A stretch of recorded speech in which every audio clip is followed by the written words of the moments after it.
Olá pessoal, na aula de hoje nós vamos falar sobre conjuntos, tá? Conjunto é uma ideia que é frequentemente usada, né, no dia a dia. Em matemática não é diferente, tá? Matematicamente falando, conjunto é uma coleção de elementos. E esses elementos, eles geralmente têm alguma propriedade em comum ou satisfazem uma determinada condição. Então, para a matemática é isso que importa, tá? Você analisar conjuntos cujos elementos gozam de uma mesma propriedade ou satisfazem uma determinada condição. Inicialmente a gente vai aprender as formas de se representar um conjunto. Normalmente a gente dá um nome ao conjunto, esse nome vem através de uma letra maiúscula. Então aqui digamos que eu tenho o conjunto A. E a forma mais simples de você representar um conjunto é listando os seus elementos. A gente chama esse tipo de representação de por extensão. E aí você usa chaves, tá? Essas chaves representam o que é um conjunto. E aqui entre as chaves você escreve os elementos, sempre separados por vírgula. Então digamos que o conjunto A seja esse aqui. Não necessariamente o conjunto tem que ser numérico, esses elementos podem ser quaisquer. Então aqui eu tenho o conjunto A, repito, os elementos estão entre chaves e separados por vírgula. Uma notação que eu uso bastante, é importante que você saiba, é a seguinte: quando eu escrevo algo desse tipo, eu estou indicando o número de elementos do conjunto A. Então, obviamente, aqui eu tenho 5 elementos. Então, número de elementos de A, 5. Essa, como eu disse, é a forma mais fácil de se representar um conjunto, tá? Uma outra forma que é bastante usada é através do diagrama de Venn. Tá? Você escreve, desenha aqui o diagrama, coloca aqui do lado o nome do conjunto, eu vou representar esse mesmo conjunto, e aqui dentro você coloca os elementos, tá?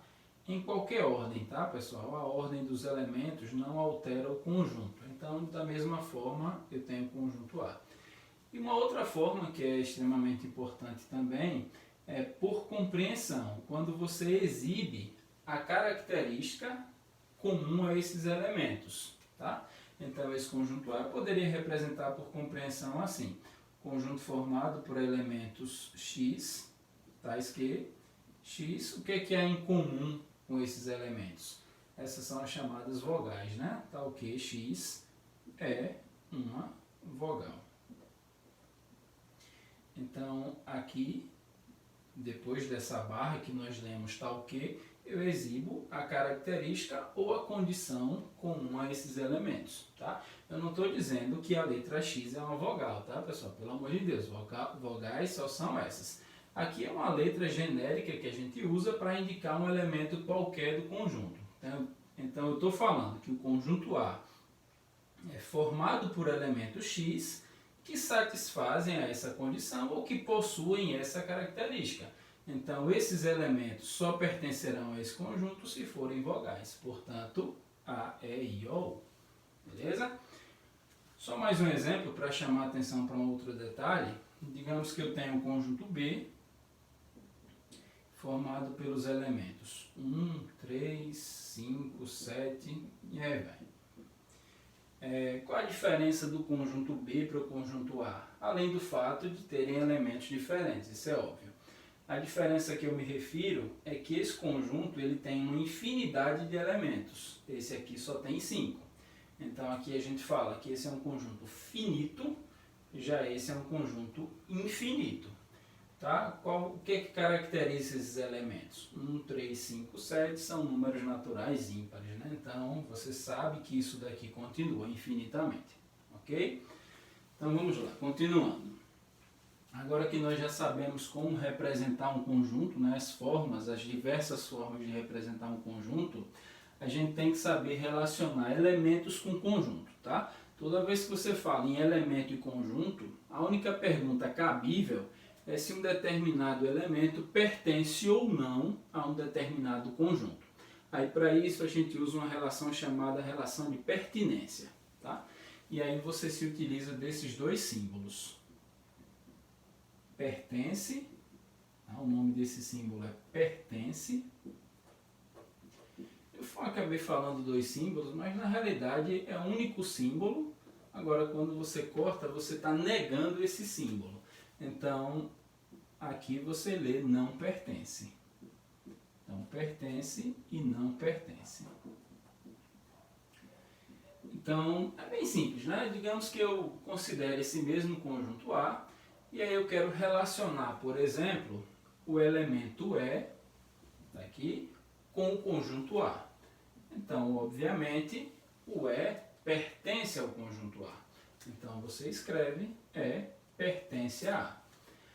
Já o elemento B, claramente B não é uma vogal, ele não está aqui. Então, nós falamos que B não pertence ao conjunto A. Tá? É algo bem simples mesmo. Eu vou dar só mais um exemplo, tá? Só mais alguns exemplos para que fique claro para todo mundo. Pensando agora aqui no conjunto B. Eu quero saber se o 5 pertence ou não pertence ao conjunto B.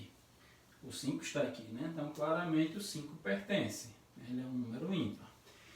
E o número 39, será que ele pertence ao conjunto B? Bom, eu não estou vendo 39 aqui, mas é só você lembrar que esse conjunto é infinito e o que caracteriza esses elementos é o fato deles serem números ímpares. E a gente sabe que 39 é um número ímpar. Então, embora ele não apareça aqui, nós sabemos que o 39 pertence também ao conjunto B. Já o número 50 é número par, então o número 50 não pertence ao conjunto B.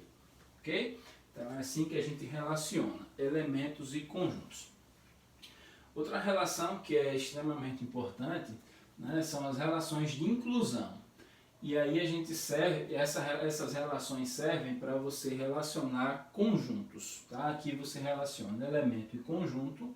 E o que eu vou falar agora é como relacionar dois conjuntos. Repito, são as relações de inclusão, que são as seguintes.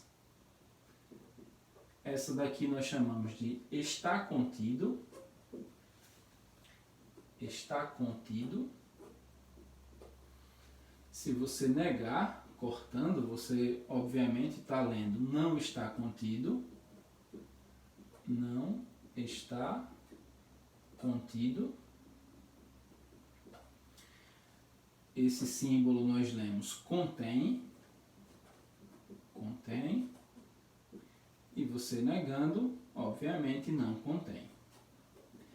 Eu vou dar alguns exemplos e aí vocês vão entender claramente o que é que eu estou falando. Tá?